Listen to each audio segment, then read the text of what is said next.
बाद OBC commission की जो रिपोर्ट आएगी उसके हिसाब से आरक्षित जो हमारे वार्ड होंगे, हम जल्दी ही काम कराने का, मतलब जो इलेक्शंस हैं उनका काम करेंगे। आप देखिए कई जगहों पर ऐसा हुआ है कि प्रशासक जो है वो हमने ऑफिसर्स को नहीं लगाया है, हमने जो जनप्रतिनिधि थे उन्हीं को लगाया, यानी चाहते हैं कि लोकतंत्र स्थापित रहे लेकिन सही तरीके से चुनाव हो, ये भी हमारी प्राथमिकता है।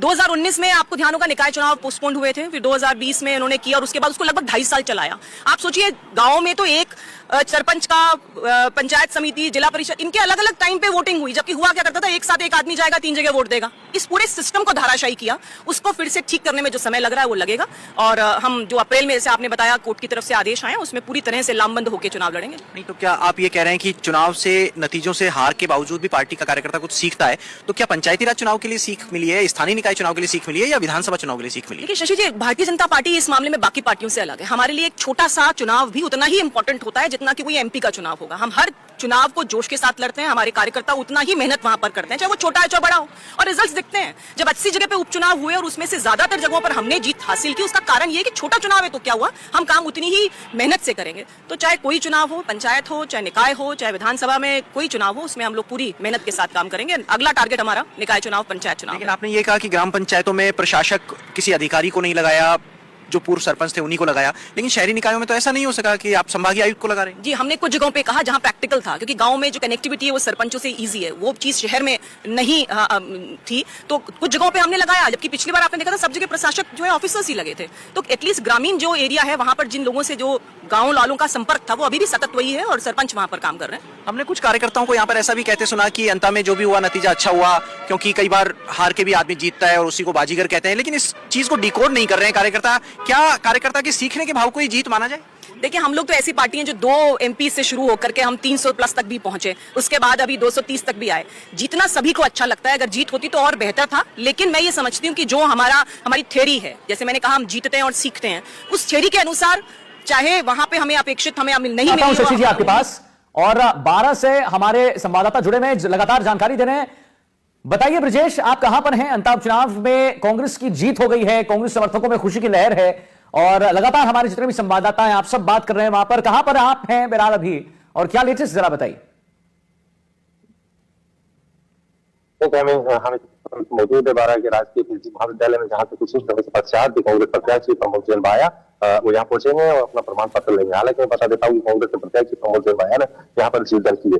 दूसरी ओर देखा जाए तो ये जो चुनाव हुआ है त्रिकोणीय मुकाबले के तहत जाना जा रहा था और अब स्थिति यह है कि एक तरफा देखा जाए, एक तरफा तो नहीं कहेंगे लेकिन देखा जाए तो प्रमोद जैन भाया ने बढ़िया अच्छे से जीत 15,000 के लगभग हासिल की है। हालांकि कांग्रेस के जो प्रत्याशी प्रमोद जैन भाया, इनके जनसंपर्क के दौरान भी कई सारे जो नेता हैं और जो प्रदेश स्तरीय नेता, चाहे वो हो या फिर मुख्यमंत्री हो या पूर्व डिप्टी सीएम हो सचिन पायलट या फिर टीकाराम जूनियर, सब नेता आए और जो सबने अपना जनसंपर्क। लेकिन इसका सबसे बेहतरीन चीज जाएगा जो चुनाव को प्रभावित है, जो अशोक चांदना, उनके द्वारा जो मैनेजमेंट किया गया था चुनाव को लेकर वो काबिल तारीफ था, क्योंकि जो प्रभारी थे अशोक चांदना, उन्होंने अपने हिसाब से और अपने सिस्टम से चुनाव को मैनेजमेंट करके कार्यकर्ताओं से संपर्क करके पूरा जनसंपर्क करने के लिए जो भागीदारी निभाई और उसकी सराहना इसमें की जा सकती है।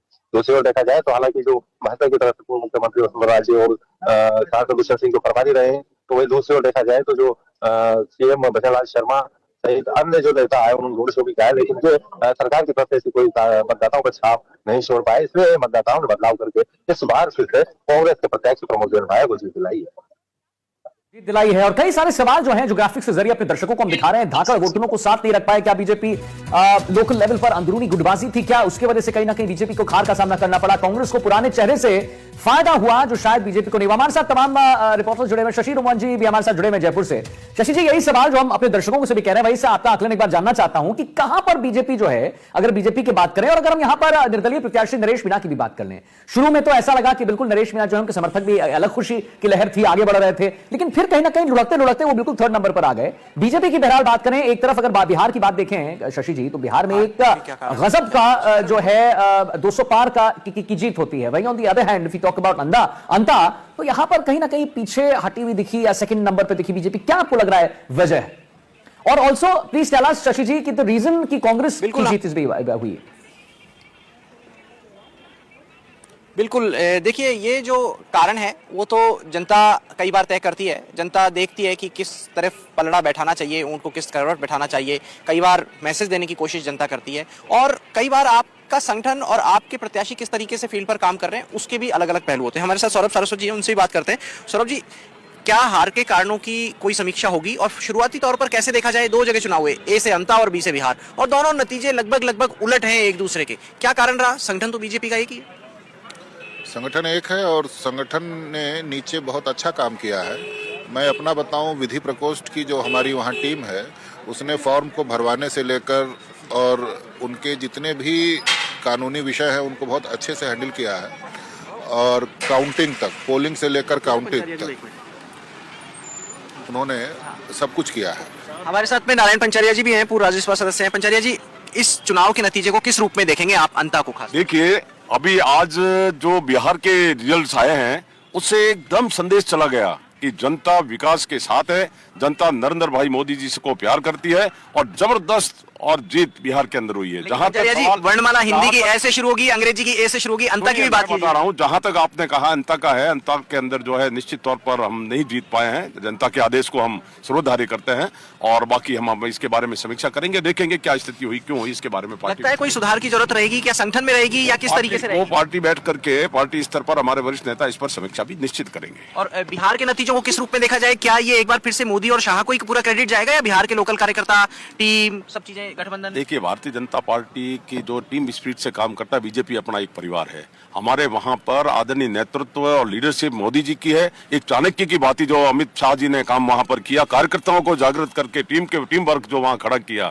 और सारा मिला के आदरणीय हमारे राष्ट्रीय अध्यक्ष जेपी नड्डा जी ने, पूरी टीम हमारी है, राष्ट्रीय नेतृत्व ने, प्लस वहां के जो स्थानीय लोगों ने, सबने मिलकर, और जिस प्रकार से ये जनता का विश्वास जीता है, मैं सोचता हूं आने वाले भविष्य भारत का अच्छा है और भारतीय जनता पार्टी एनडीए की सरकार और मजबूती के साथ में केंद्र में भी काम। लेकिन इस जीत की तो कल्पना नहीं, क्योंकि बिहार में 199, 200, आपको लग रहा होगा कि जीत जाएंगे, लेकिन ये तो नहीं लगा होगा। देखिए, आपको चुनाव के तुरंत बाद और बहुत अच्छा संदेश ये दिया है कि ये जो वोट चोरी का झूठा आरोप लगाना, लोकतंत्र खतरे में लगाना, जनता, वहां की बिहार की जनता, विशेष करके ग्रामीण क्षेत्र की जनता, उसके अंदर एकदम पासा पलटा है। और कांग्रेस जो कहते हैं विपक्ष की बड़ी पार्टी है, सबसे बड़ा विपक्ष है, उस पार्टी को तो अब 2/3 भी नहीं हुआ, एक के लिए 10 के अंदर पार्टी रह गई। तो ये संदेश उनको सबक है, जनता ने एक तरह से जो है तमाचा दिया है कि ध्यान रखें, देश नहीं विदेश की, पूरे दुनिया का नेता नरेंद्र भाई मोदी, उसको ये श्रेय जाएगा। पंचारिया जी तो पीएम नरेंद्र मोदी और अमित शाह को ही क्रेडिट दे रहे हैं, जेपी नड्डा को भी उन्होंने क्रेडिट दिया। सौरभ जी, क्या बिहार में मेहनत हो पाई और अंता में मेहनत नहीं हो पाई जमीनी स्तर पर, ऐसा माने, या फिर पार्टी ने एकजुटता दिखाने की कोशिश तो की लेकिन उस मैसेज को फ्लोट नहीं कर पाए वोटर तक?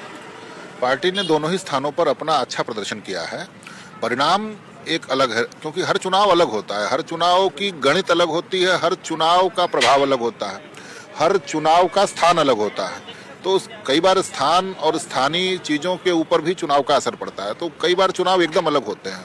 ठीक है, अंता का परिणाम हमारे अनुकूल नहीं आ पाया, उसकी समीक्षा पार्टी स्तर पर चलेगी और जो भी करेक्टिव मेजर्स होंगे वो पार्टी लेगी। और क्योंकि कोई भी व्यक्ति, कोई भी दल चुनाव हारने के लिए नहीं लड़ता है, वो अपना पूरा सर्वश्रेष्ठ देने का प्रयास करता है। बीजेपी ने सर्वश्रेष्ठ देने के प्रयास के बावजूद अगर हार मिल रही है तो फिर इससे ज्यादा बेहतर और क्या करेंगे और कैसे करेंगे, क्योंकि ये तो आपकी जीती हुई सीट थी। ये हमारी जीती हुई सीट थी, आपका कहना सही है, और इसकी समीक्षा होगी।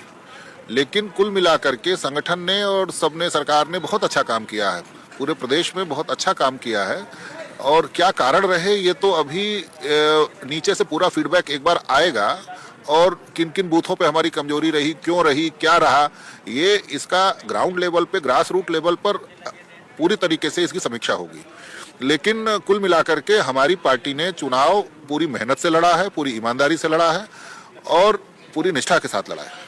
तो पूरी निष्ठा के साथ चुनाव लड़ा है, सौरभ जी कह रहे हैं, लेकिन जो कारण रहे उनकी समीक्षा होगी। बहरहाल आप ये देखिए कि नेता कहां पर थे, क्या नेता कोटा रुकते थे या अंता रुकते थे या बारा रुकते थे, और क्या नेता समय पर चुनाव प्रचार के लिए पहुंचते थे। कई नेताओं को हमने ऐसा भी देखा जो 11 साढ़े 11 बजे तक अपने होटल से नहीं निकलते थे। कई नेता ऐसे थे जो कोटा तक जाकर के आ गए लेकिन अंता नहीं पहुंचे। हालांकि पार्टी इन सब चीजों के ऊपर नजर रखे हुए थी और इन सब चीजों की समीक्षा करेगी। कई नेता ऐसे भी थे जिनके अंता में दाखिल होने पर वीटो लगा दिया गया। हमारे पास ये बात तक आई कि हीरालाल नागर, मदन दिलावर और प्रभुलाल सैनी को अंता आने से इनकार कर दिया गया। लेकिन इनकार किसने किया, इस पर पार्टी कुछ भी नहीं कहना चाह रही। सुबह हमारी बीजेपी के प्रदेश अध्यक्ष मदन राठौड़ से बात हुई थी तो उन्होंने कहा नहीं, सबके वॉइस मैसेज गए हैं, सब पार्टी के सिपाही हैं। लेकिन वॉइस मैसेज जाना और फिजिकली व्यक्तिगत रूप से खुद का जाना, अंतर होता है। प्रभुलाल सैनी भी वहां के पूर्व विधायक रहे हैं। बिल्कुल शशि जी, आप कह रहे हैं फिजिकल वहां पर present, physical presence is more important, कहीं ना कहीं बहुत इंपॉर्टेंस रखता है। और हमारे साथ 12 से भी ब्रजेश जी हमारे साथ जुड़े हुए हैं। ब्रजेश, वहां पर आप बताइए, अंतः उपचुनाव में अब जो है नतीजे आ चुके हैं, कांग्रेस की जीत हो चुकी है, समर्थकों में खुशी की लहर है, कैसे इसे जनता देख रही है उसके बारे में जरा बताइए। जी बिल्कुल, अब परिणाम तो आ ही चुके हैं अंतः विधानसभा चुनाव को लेकर, और जनता का कहना है कि हमने जो पिछले बार का जो प्रमोद जैन भाई चुनाव लड़े कार्यकाल भी देखा है, उसे देखा है तो जो विगत तो भाजपा का कार्यकाल रहा है, और जहाँ ये जो पूर्व विधायक कंवरलाल रहे, जो मुकदमे और केसबाजी उठाने वाले मुकदमे और अवैध बजरी खनन में ये मामले उलझे रहे, लेकिन विकास के नाम पे कुछ नहीं करा पाए, इसलिए भी बीजेपी कुछ बार यहाँ के मतदाताओं ने पूरी तरह से नकारा है, क्योंकि इस इलाके के अंदर अवैध खनन, अवैध बजरी, अवैध पत्थर का बड़े स्तर पर कारोबार और नाम चलता है। इसी को लेकर भी इन जनता के बीच में यही मैसेज कन्वे होता रहा कि भाई यहाँ पर जो नदियां हैं उनसे अवैध बजरी का कार्य करना, अवैध कार्य में लिप्तता रहना, इस कारण यहाँ की जनता ने इस चीज को नकार दिया। दूसरी तरफ विकास के नाम पे इन 2 सालों में या कुछ भी नहीं हो पाया, और यहाँ की जनता आज भी कहती है कि 2 साल से सरकार तो बदली, लेकिन सरकार के बदलने के साथ ही यहाँ कोई कार्य नहीं हो पाया है। जो भी विधायक रहे या जो अन्य लोग रहे, ये सिर्फ थानों और अदालत तक सीमित रह पाए हैं। और हम तुरंत हाजिर होते हैं, लगातार आपको कवरेज हमने दिखाया है, अंता की सीट की बात हम कर रहे हैं। और अब जब कांग्रेस जीत चुकी है, तो अब कहां पर गलती हुई या कहां पर एक चीजें रह गई, चाहे वो निर्दलीय प्रत्याशी नरेश मीणा के लिए हो या बीजेपी के लिए, और क्या कुछ फेवर में रहा कांग्रेस के लिए, ये हम ब्रेक की उस साइड समझेंगे, जानेंगे। एक छोटे से ब्रेक के लिए रुकते हैं। नमस्कार।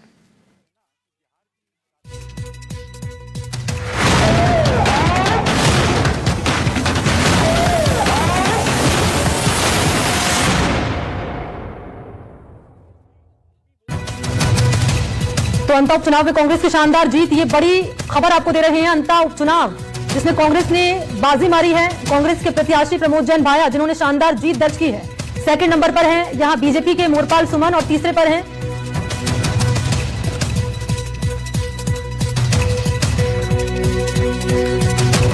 तो ये आपके सामने हम ग्राफिक्स रख रहे हैं, और इसमें आप देख पाएंगे जो कांग्रेस के प्रत्याशी प्रमोद जैन भाया आपको पहले स्थान पर नजर आएंगे, यानी कि उन्होंने इस बार इस चुनाव में बाजी मारी है। दूसरे स्थान पर आपको नरेश मीणा है, निर्दलीय उम्मीदवार के तौर पर चुनाव लड़ा था, वो दूसरे स्थान पर है। और तीसरे स्थान पर आपको नजर आएंगे बीजेपी के प्रत्याशी मोरपाल सुमन। तो यहां कांग्रेस पार्टी के प्रत्याशी प्रमोद जैन भाया जिन्होंने शानदार जीत अपने नाम की है। और देखिए, जैसे कि हमने आपको बताया था शुरुआत में कि यहां एक बार कांग्रेस एक बार बीजेपी बाजी मारती हुई नजर आई है।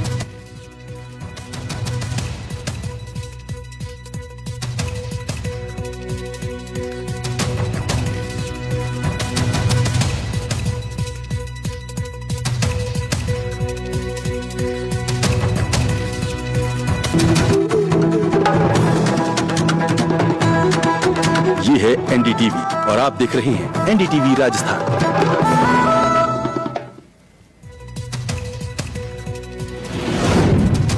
विधानसभा चुनाव में कांग्रेस की शानदार जीत, बीजेपी प्रत्याशी को 15,000 से ज्यादा वोटों से हराया गया। प्रमोद जैन भाया को मिले कुल